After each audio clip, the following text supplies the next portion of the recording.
Good morning students. बेटा last lecture में हमने पढ़ा था एक्सेलरेशन के बारे में, तो आज हम कर रहे हैं उससे रिलेटेड कुछ क्वेश्चंस। तो सबसे पहला हमारा क्वेश्चन है बेटा, व्हेन विल यू से a body is in uniform acceleration. तो हमने कल पढ़ा था बेटा यूनिफॉर्म एक्सेलरेशन के अंदर क्या होता है, हमारी जो वेलोसिटी है वो इक्वल अमाउंट में क्या होती है बेटा, चेंज होती है। तो यदि हम इसको डिफाइन करें तो कैसे लिख सकते हैं बेटा, यूनिफॉर्म एक्सेलरेशन क्या होगा, uniform acceleration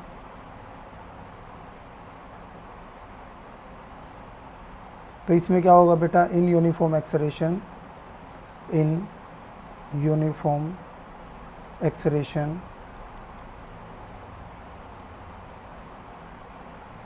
the velocity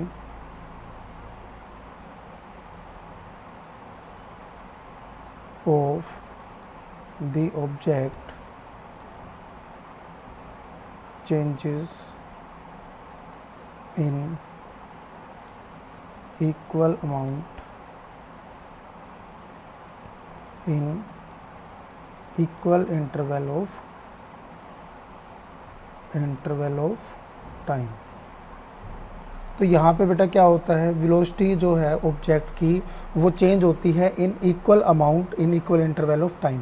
means एक इक्वल इंटरवल के अंदर उसकी जो वेलोसिटी है वो इक्वल अमाउंट में क्या होती है बेटा, चेंज होती है। इसके अपोजिट जो हमारा नॉन यूनिफॉर्म मोशन होता है उसके अंदर क्या होता है बेटा, उसमें जो वेलोसिटी है, अब हम बात करते हैं नॉन यूनिफॉर्म मोशन की बेटा। तो नॉन यूनिफॉर्म मोशन के अंदर क्या होता है, यहाँ पे जो वेलोसिटी ऑफ द ऑब्जेक्ट है वो चेंज होती है इन unequal amount in equal interval of time. तो यहाँ पे बेटा क्या आ जाएगा, सिर्फ इक्वल की जगह क्या आ जाएगा, unequal amount in equal interval of time. तो ऐसे मोशन को हम क्या बोलते हैं बेटा, नॉन यूनिफॉर्म मोशन। अब यहाँ पर एक एक एग्जांपल हम इसका कंसीडर कर लेते हैं। तो सबसे पहला हमारा यूनिफॉर्म एक्सेलरेशन। तो यूनिफॉर्म एक्सेलरेशन में कोई भी ऑब्जेक्ट यदि हमारा अंडर ग्रेविटी मूव करता है ना, तो इसमें क्या एग्जांपल हो सकता है बेटा, मोशन अंडर ग्रेविटी। तो ग्रेविटी के अंडर जो मोशन होता है तो वो सारे मोशन कैसे होते हैं बेटा, यूनिफॉर्म एक्सेलरेटेड मोशन होते हैं। तो वहाँ पर एक्सेलरेशन कैसे होती है बेटा, यूनिफॉर्म। इसके अपोजिट जितने भी हमारे मोशन होते हैं, जैसे कार हमारी एक रोड पे रन कर रही है या एक बाइक जो है वो रन कर रही है जिसकी वेलोसिटी में क्या हो रहा है, चेंज हो रहा है, तो उस केस में वो जो मोशन होगा हमारा वो कैसा होगा बेटा, नॉन एक्सेलरेटेड मोशन। और वहाँ पर जो एक्सेलरेशन होगी बेटा वो क्या होगी, नॉन यूनिफॉर्म एक्सेलरेशन। तो इसके बाद बेटा हम सेकेंड क्वेश्चन पढ़ते हैं। A bus decrease its speed from 80 kilometre per hour to 60 kilometre per hour. तो बेटा एक जो बस है वो अपनी स्पीड को क्या कर रहा है, यहाँ पर डिक्रीज़ कर रहा है। मीन्स यहाँ पर क्या हो रही होगी बेटा, रिटार्डेशन हो रही होगी। यहाँ पर क्या हो रही होगी, रिटार्डेशन। तो आपने कैलकुलेट करनी है कि कितनी यहाँ पर रिटार्डेशन होगी इन 5 सेकेंड। तो सबसे पहले हमारी जो है इनिशियल वेलोसिटी, तो ये क्या होगी बेटा, इनिशियल वेलोसिटी है जो इसकी कितनी है बेटा, 80 किलोमीटर पर आवर। इसके बाद जो इसकी फाइनल वेलोसिटी है बेटा वो कितनी है, फाइनल वेलोसिटी वो कितनी है बेटा, 60 किलोमीटर पर आवर। तो इनिशियल वेलोसिटी बेटा इसकी क्या है, 80 किलोमीटर आवर, और फाइनल वेलोसिटी क्या है बेटा, 60 किलोमीटर पर आवर। तो यदि हम इसको चेंज करते हैं बेटा मीटर पर सेकंड में, तो हम क्या करते हैं, यदि आप किसी भी किलोमीटर पर आवर को चेंज करना चाहते हैं मीटर पर सेकंड में, तो बेटा हम उसको सिंपली जो है मल्टीप्लाई कर देते हैं। 80 को आप मल्टीप्लाई करोगे 5/18 से, किससे मल्टीप्लाई करोगे, 5/18 से, और ये किसके इक्वल आ जाएगा बेटा, ये आ जाएगा हमारा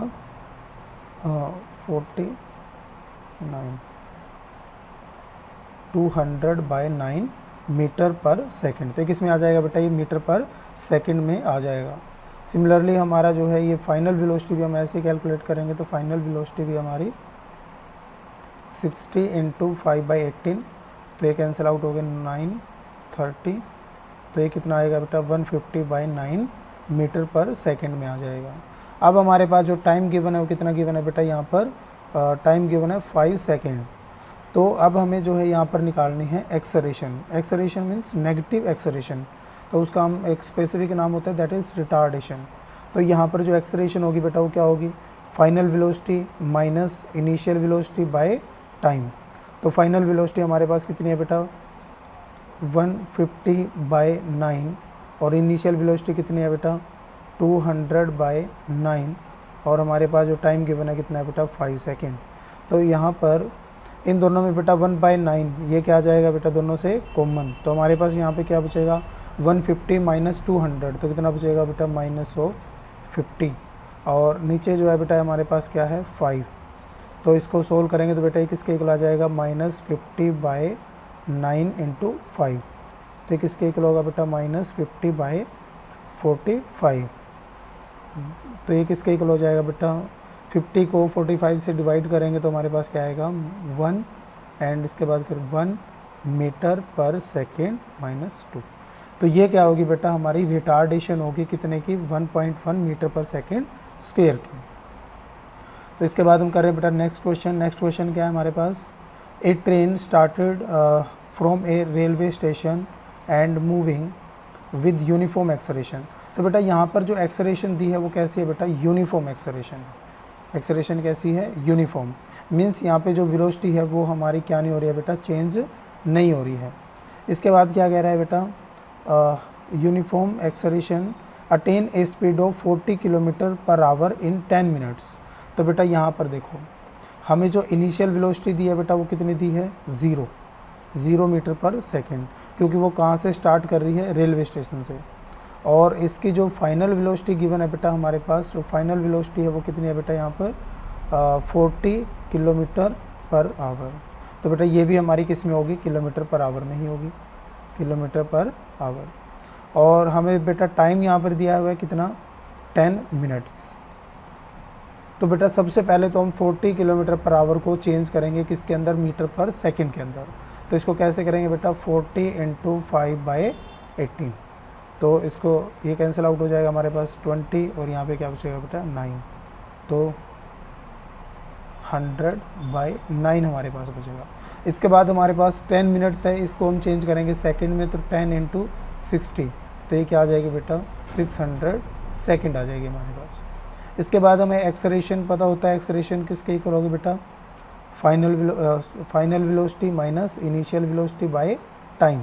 तो फाइनल वेलोसिटी कितनी है बेटा हमारे पास 100/9 माइनस इनिशियल वेलोसिटी क्या है बेटा 0 और टाइम कितना गिवन है बेटा यहाँ पर 600 सेकेंड। तो अब इसको सोल्व करेंगे बेटा तो किसके इक्वल होगा 100 डिवाइड बाय 9 × 600। तो यहाँ पर देखो बेटा यहाँ पर ये कैंसिल आउट हो जाएंगे तो हमारे पास क्या बचेगा बेटा यहाँ पे बचेगा हमारे पास 1/54 1/54 मीटर पर सेकेंड स्क्वायर। तो बेटा इसको हम थोड़ा सा चेंज भी कर सकते हैं यदि हम ऐसा करें इसको 100 से मल्टीप्लाई और 100 से क्या कर दें बेटा डिवाइड कर दें 100 से क्या कर दें डिवाइड कर दें तो हम इसको क्या लिख सकते हैं बेटा इसको हम लिख सकते हैं 100/54 × 10⁻⁻2 ऐसा हम लिख सकते हैं बेटा। और इसको हम सोल्व करेंगे बेटा देखो 100 को हम डिवाइड करेंगे 54 से तो हमारे पास क्या आएगा 1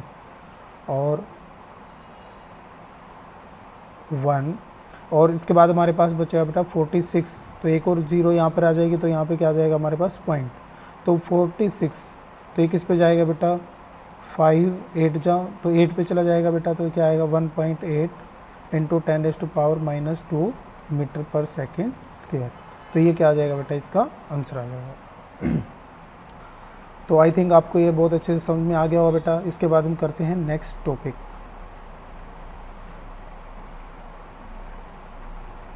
तो नेक्स्ट हम पढ़ते हैं बेटा इसमें graphical representation of motion.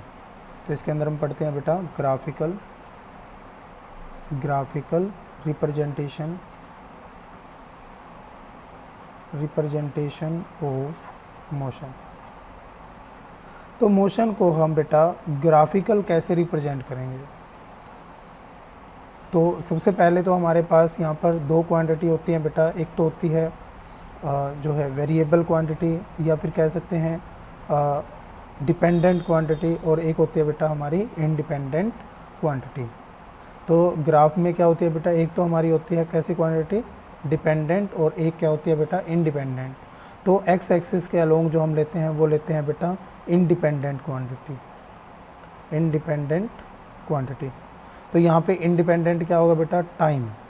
Time को यदि हम लेते हैं इंडिपेंडेंट क्वांटिटी, क्योंकि टाइम को हम चेंज नहीं कर सकते हैं ना, हम सिर्फ क्या कर सकते हैं, उसको ऑब्जर्व कर सकते हैं।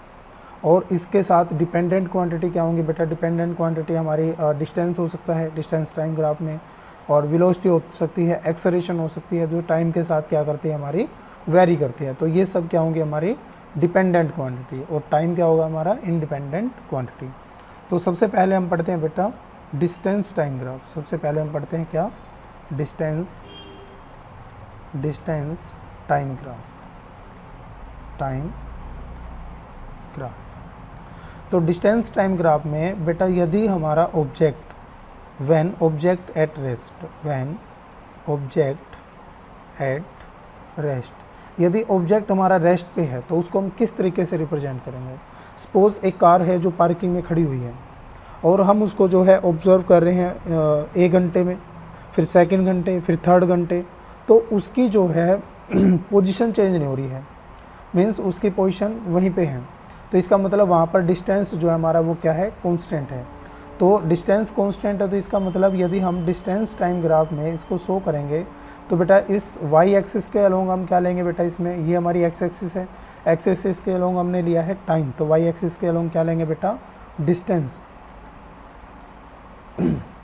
क्योंकि डिस्टेंस उस कार का चेंज नहीं हो रहा है, इसका मतलब क्या हुआ बेटा, हम इस ग्राफ में डिस्टेंस को क्या रखेंगे बेटा, कांस्टेंट।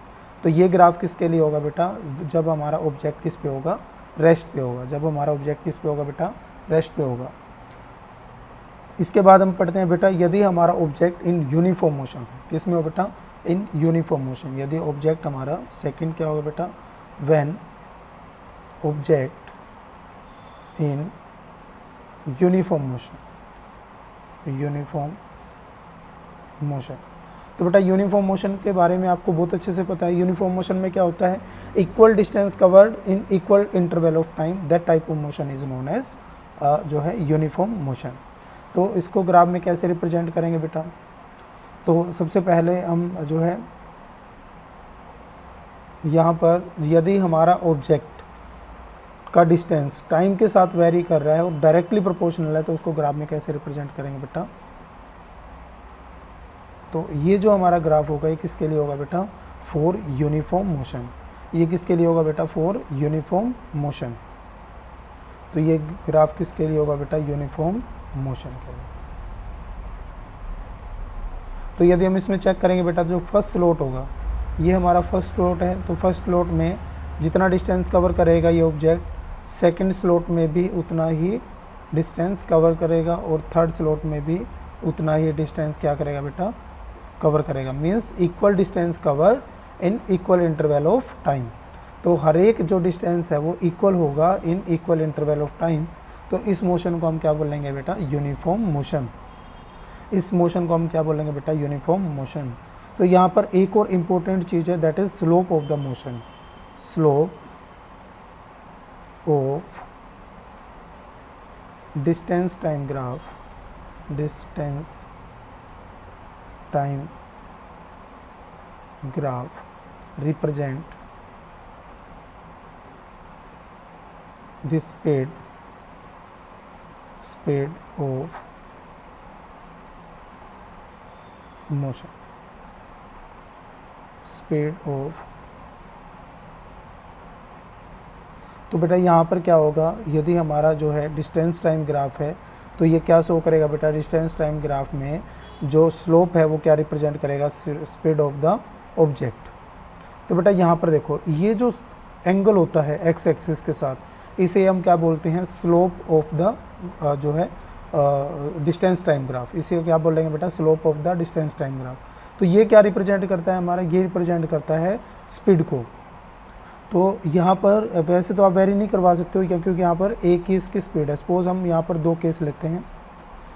सपोज़ यहाँ पर हमारे पास एक जो है ग्राफ की लाइन ये है, एंड जो सेकंड ग्राफ की लाइन है ये है। तो ये दो ऑब्जेक्ट हैं और दोनों जो हैं अलग अलग, एक ए है और एक जो है हमारा बी है। तो अब मुझे बताइए इन दोनों में किसकी स्पीड जो है वो ज़्यादा होगी। तो इस दोनों में किसकी स्पीड जो है ज़्यादा होगी। तो बेटा स्पीड के लिए अभी मैंने आपको बताया कि यहाँ पर जो slope of the distance time graph है, क्या slope of the distance time graph है, वो हमें क्या रिप्रेजेंट करता है, स्पीड ऑफ द ऑब्जेक्ट। तो बेटा यहाँ पर एक्स एक्सिस के साथ ये जो एंगल है ये क्या होगा, θ1, और ये जो एंगल है बेटा ये क्या होगा, θ2। तो θ1 ज़्यादा है, θ2 ज़्यादा है, तो ऑब्वियसली θ2 ज़्यादा है। तो θ2 ज़्यादा है, इसका मतलब वेलोसिटी ऑफ बी क्या होगी बेटा, वो ज़्यादा होगी वेलोसिटी ऑफ ए से। तो बस इसका इतना सा मतलब है कि आप ग्राफ को देखकर ये बता सकते हो कि किस ऑब्जेक्ट की जो वेलोसिटी है वो क्या होगी, ज़्यादा होगी। ये हम इससे क्या कर सकते हैं बेटा, पता लगा सकते हैं। तो इसके बाद आता है बेटा, यहाँ पर हमने दो केस पढ़ लिए, यदि हमारा ऑब्जेक्ट रेस्ट में है, दूसरा यदि हमारा ऑब्जेक्ट किस में बेटा, यूनिफॉर्म मोशन में। इसके अपोजिट यदि हमारा ऑब्जेक्ट जो है वो नॉन यूनिफॉर्म मोशन में हो, किस में बेटा, नॉन यूनिफॉर्म मोशन में हो। When object in non uniform motion. तो बेटा जब ऑब्जेक्ट हमारा नॉन यूनिफॉर्म मोशन में होगा तो उस केस में ग्राफ किस तरह का बनेगा। तो देखो बेटा, तो ये हमारा है डिस्टेंस टाइम ग्राफ। तो यहाँ पर हम लेते हैं बेटा कैसी क्वांटिटी, यहाँ पर लेंगे हम इंडिपेंडेंट क्वांटिटी। तो इंडिपेंडेंट क्या है इस केस में, यहाँ पर हमारा जो है टाइम जो है वो क्या है, इंडिपेंडेंट, और इसके रिस्पेक्ट में डिस्टेंस ये हमारा क्या करता है, वेरी करता है टाइम के साथ। तो हमारा मोशन यदि बेटा नॉन यूनिफॉर्म है, तो नॉन यूनिफॉर्म में क्या होगा, हमारा जो ग्राफ बनेगा वो कुछ इस टाइप का बनेगा। ये जो ग्राफ होगा बेटा वो कुछ इस टाइप का फॉर्म होगा। तो यहाँ पे यदि हम चेक करते हैं तो हमारी जो वेलोसिटी है वो यहाँ पे इंक्रीज़ हो रही है या डिक्रीज़ हो रही है, उसका हम कैसे पता लगेगा। तो उसका पता लगाने के लिए हमें जो है यहाँ पर अलग अलग पॉइंट लेने पड़ेंगे। सपोज़ हमारे पास एक पॉइंट है ये P और एक ये पॉइंट है बेटा Q। तो मुझे बताइए P और Q इन दोनों पॉइंट में किस पॉइंट पर वेलोसिटी जो है इसकी ऑब्जेक्ट की ज़्यादा होगी।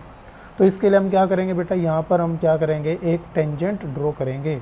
यहाँ पर हम क्या करेंगे बेटा, एक टेंजेंट को क्या करेंगे, ड्रॉ करेंगे। तो जो इस पॉइंट से क्या हो रहा होगा, पास आउट हो रहा होगा। तो यहाँ पर देखो बेटा, एक टेंजेंट हमारा इस पॉइंट से इस तरीके से पास आउट हो रहा होगा, और दूसरा जो टेंजेंट होगा बेटा वो हमारा जो है इस लाइन से, इस पॉइंट से इस तरीके से जो है पास आउट हो रहा होगा। तो अब यहाँ पर देखिए बेटा,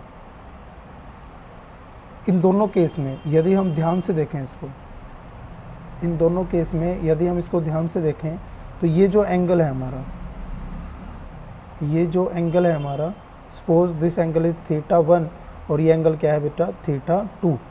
तो यहाँ पर θ2 जो है बेटा क्या होगा, ज़्यादा होगा θ1 से।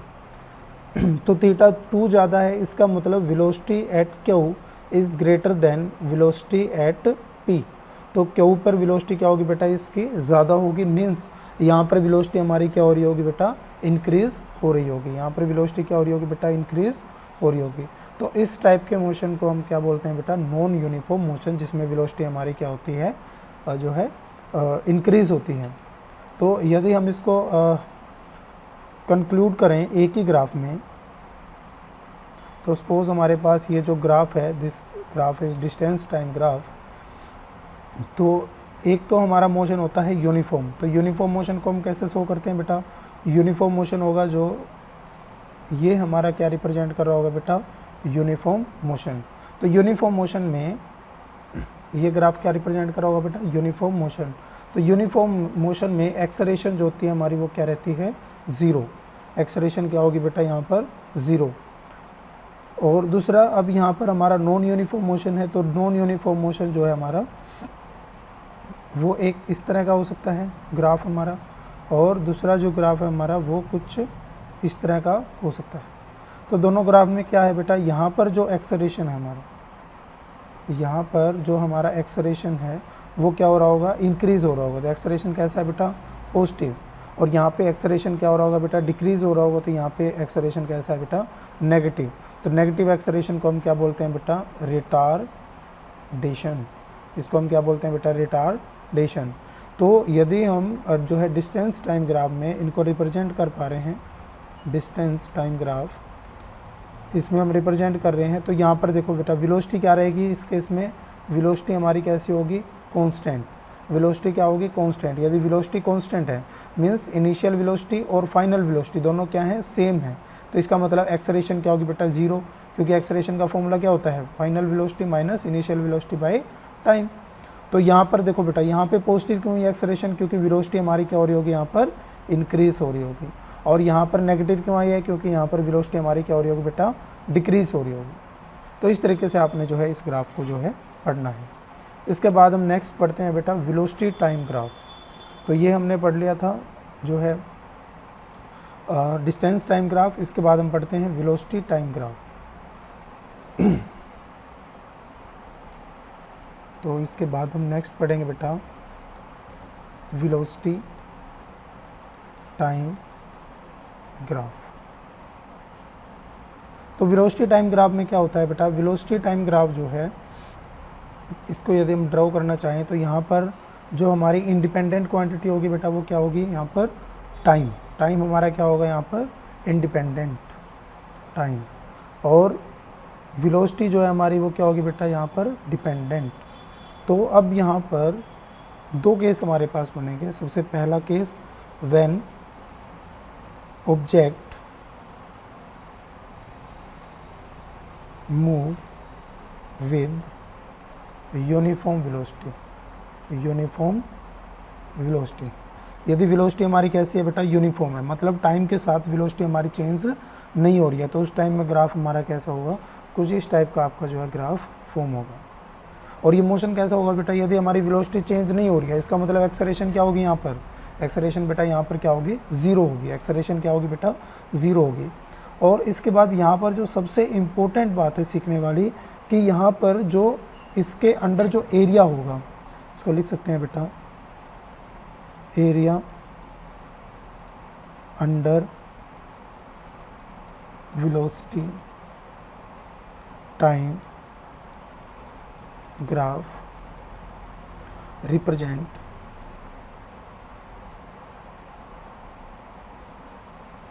Displacement of the object. तो बेटा इसका जो एरिया होगा इस डिस्प्ले जो है वेलोसिटी टाइम ग्राफ के अंडर जो एरिया होगा, सपोज हम ये ले लेते हैं time t1 and this time t2, तो इसके अंडर का जो ये एरिया होगा बेटा ये क्या रिप्रेजेंट कर रहा होगा, ये एरिया रिप्रेजेंट कर रहा होगा बेटा डिस्प्लेसमेंट। ये क्या रिप्रेजेंट कर रहा होगा बेटा, डिस्प्लेसमेंट। तो ये बहुत ही इंपॉर्टेंट पॉइंट यहाँ पर है कि एरिया अंडर द कर्व या area under the velocity time graph क्या रिप्रेजेंट करता है बेटा, ये रिप्रेजेंट करता है हमारा डिस्प्लेसमेंट। तो इसके बाद हम बेटा नेक्स्ट इसमें पढ़ते हैं when the motion, when the body moving with uniform acceleration. यदि हमारी एक्सेलरेशन क्या है बेटा, यूनिफॉर्म है, एक्सेलरेशन क्या है, यूनिफॉर्म है, तो उस केस में हमारा जो वेलोसिटी टाइम ग्राफ है वो किस टाइप का बनेगा। तो यदि हमारी एक्सेलरेशन क्या है बेटा, कांस्टेंट है, तो देखिए यदि हमारी एक्सेलरेशन कांस्टेंट है तो वेलोसिटी टाइम ग्राफ का जो स्लोप है हमारा वो क्या रिप्रेजेंट करता है बेटा, यहाँ पर एक्सेलरेशन रिप्रेजेंट करता है। क्या रिप्रेजेंट करता है बेटा, एक्सेलरेशन रिप्रेजेंट करता है। तो यहाँ पर लिख सकते हो बेटा slope of velocity time graph represent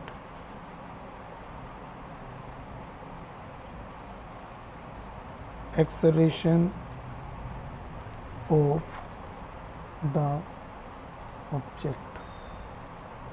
okay, तो बेटा यहाँ पर चेक करो। सबसे पहले यहाँ पर मैंने कहा कि यहाँ पर एक्सेलरेशन क्या होगी बेटा, ज़ीरो होगी।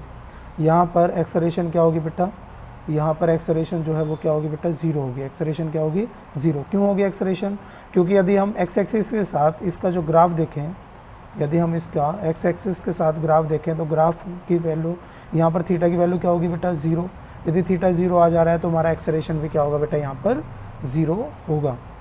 तो इसके अपोजिट यहाँ पर हमने जो पढ़ना है बेटा, यहाँ पर क्या है हमारा, when the body moving with uniform acceleration. तो यूनिफॉर्म एक्सेलरेशन में मतलब हमारा तो थीटा है वो टाइम के साथ चेंज नहीं हो रहा है। इसका मतलब जो हमारी जो यहाँ पर ग्राफ बनेगा वो यहाँ पर क्या होगा बेटा, एक स्ट्रेट लाइन होगी। यहाँ पर क्या होगी, एक स्ट्रेट लाइन होगी। तो ये क्या रिप्रेजेंट कर रहा होगा बेटा, ये हमारा रिप्रेजेंट कर रहा होगा किसको, एक्सेलरेशन को। ये हमारा किसको रिप्रेजेंट कर रहा होगा बेटा, एक्सेलरेशन को। यदि हमारे पास सपोज ये जो है वेलोसिटी है और ये हमारे पास जो है टाइम है, और हमें जो गिवन है सपोज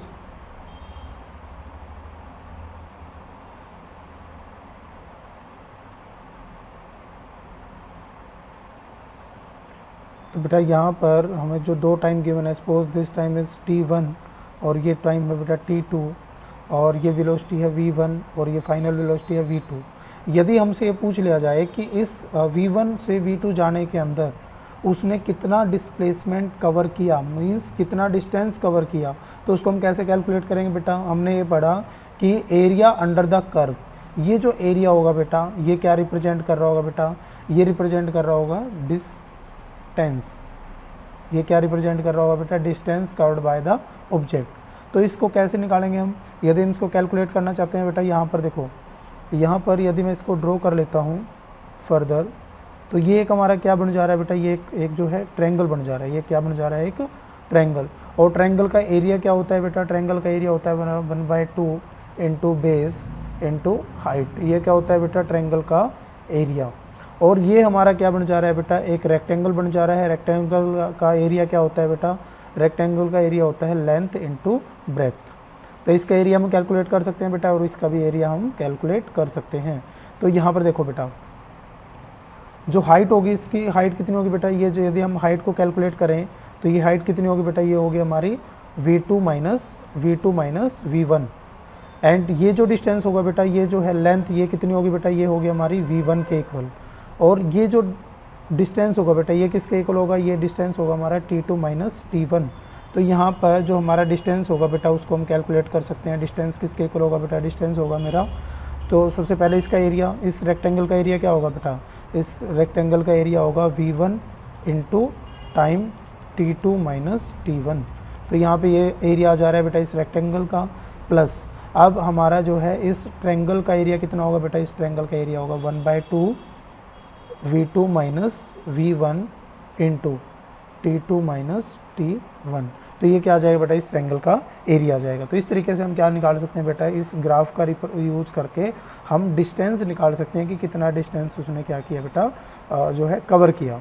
इसके बाद हमारा आता है बेटा, ये तो हमारा यूनिफॉर्म एक्सेलरेशन की बात की थी हमने। यदि ऑब्जेक्ट हमारा नॉन यूनिफॉर्म एक्सेलरेशन में हो तो क्या होगा।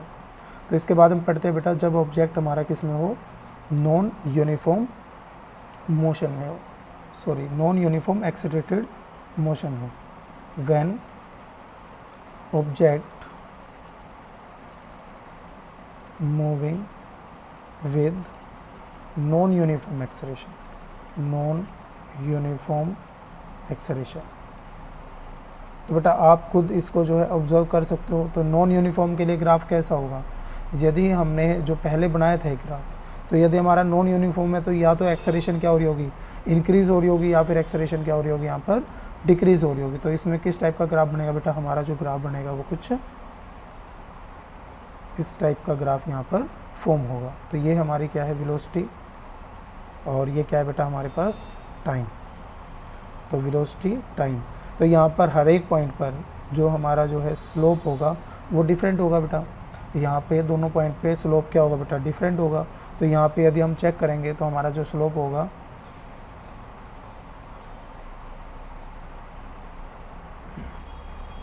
तो यहाँ पर यदि हम ड्रॉ करें तो बेटा कुछ स्लोप हमारा इस पॉइंट पे होगा, और यहाँ पे यदि हम ड्रॉ करें तो बेटा ये स्लोप क्या होगा, यहाँ पर होगा।